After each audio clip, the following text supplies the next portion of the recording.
today is we're looking at the anamorphic lens from Sandmarc. This is a 1.55. It has a thread on here. I did try a VND on here and it was too thick and it was causing quite a lot of vignetting. So I couldn't use that. But I think if you used a small ND filter, then that's going to work much better. So let's just show you that close up. So you can see that oval aperture in the middle. And then you've got screw fitting on the back there. Now, Sandmarc did send this over for review. They reached out to me a few months ago and asked me if I wanted to try some of their kit. And I jumped at the chance of trying out some anamorphic gear because I don't actually currently have any anamorphic kit in my professional gear. And I thought this would be quite interesting if you were planning on shooting a film with anamorphic lenses, you want to go out and do a recce, then it could be quite handy to have one of these on your phone. So you can block out shots. So you've got some shots of your recce, of your locations, trying to get an idea of the width of your shots, etc. So I think that could work really well. The other thing I also did was I shot some stills with this, and I'll show you the app in a second because I used a new app which managed to de-squeeze the footage. So yeah, this is the plastic case that came with the lens. I haven't really used it because it's very flimsy and they do a pro version, but they didn't send that to me, unfortunately. So the wide and the telephoto both have screw fittings and the ultra wide doesn't. So yeah, that would just screw onto your case like so. And then at the top of the case, you've got this little marker here. And it's really important that you line up that marker with the lens marker here. Otherwise it's going to distort your image. And I find it a little bit annoying. It won't lock into that. And if you knock it, it really does distort your image and quite undesirable footage. But anyway, I wanted to have a cage for my iPhone. Let's get rid of that. So I settled on a Neewer cage because I wanted mounting points so I could mount this on a tripod. And again, you'll see in a second that from the footage, you do need to either mount it on a gimbal or a tripod. So I thought this would be the perfect option. So let's mount that back on here. Now, the beauty about mounting it on this cage is you can quickly take your lens on and off like so. It's got a little bit of spring in this, and then you just push it into place easily. And then it's nice and mounted. You still have the issue with making sure that this is aligned with your cage. And obviously you don't have a marker on your cage, so you just have to sort of eyeball it on there. But yeah, I think you probably need a handle on the side here, but I'd be rigging this most probably on a gimbal or put it on a tripod. And I think that would work better. So what else do you need to know? So 1.55, you can de-squeeze it in the app. Let's go into the app on my phone here.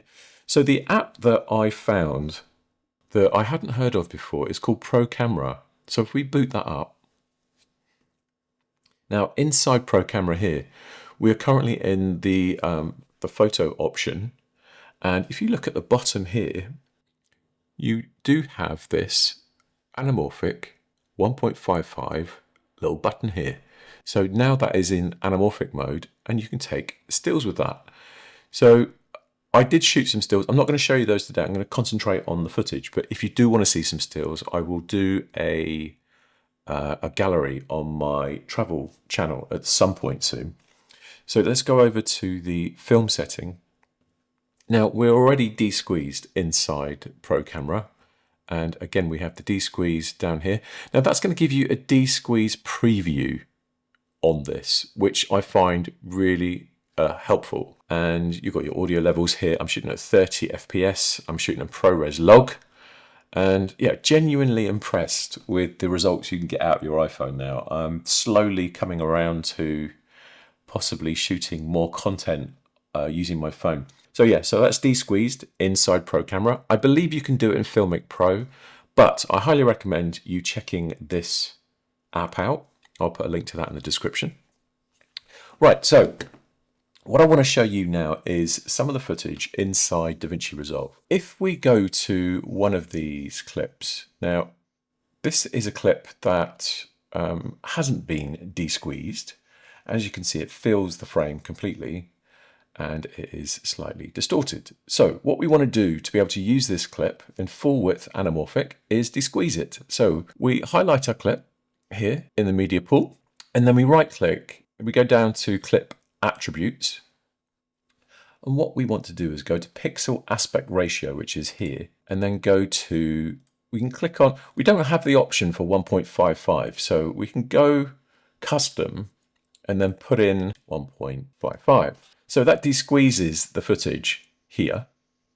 And if we go to our timeline and just drag that footage down onto our timeline, let's just silence that track.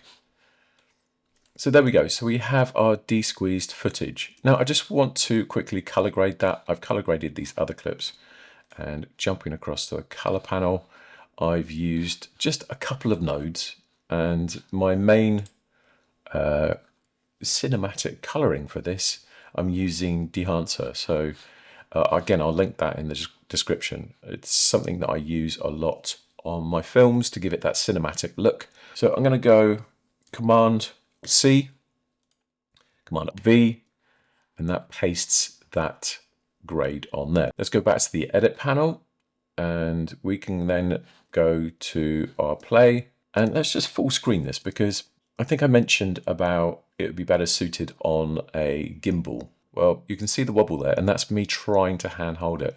If you can actually apply some stabilization, and it does a really good job. So I've got perspective mode switched on. Let's stabilize that clip.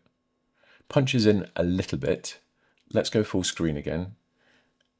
And you'll see that's done a pretty good job stabilizing that. So this is on my travel channel. Again, I'll put a link at the end so you can see it. But what I found interesting was when you output the anamorphic footage to the correct aspect ratio for the de-squeeze, which I found is 3840 across by 1395 or vertical. And that gives you this letterbox type film, and it uploads it in that aspect ratio. So when it goes on YouTube, you get that look. So it retains that aspect ratio, which I think is quite cool. I thank Sandmarc for sending this over. It was a real eye-opener using something like this. I'll be using it on quite a few more of our trips, and I plan on keeping it in my gear bag for when we travel. It's very interesting, the footage, and I'm genuinely impressed with the footage coming out of the iPhone 16 Pro Max. If you haven't tried the log settings on your iPhone, then try it out and edit it inside DaVinci. And let me know if you want me to do an editing video for log footage in DaVinci Resolve. I'll be happy to make that at a future date if that helps. I'll put that video on my travel channel on the screen now somewhere. Let's put it up here. Thanks for watching today's video. Please give me a thumbs up, subscribe, and ring that bell if you'd like to be notified of more videos coming soon. Again, I'll put the links to everything in the description, and hopefully I will see you in the next video soon. Bye for now.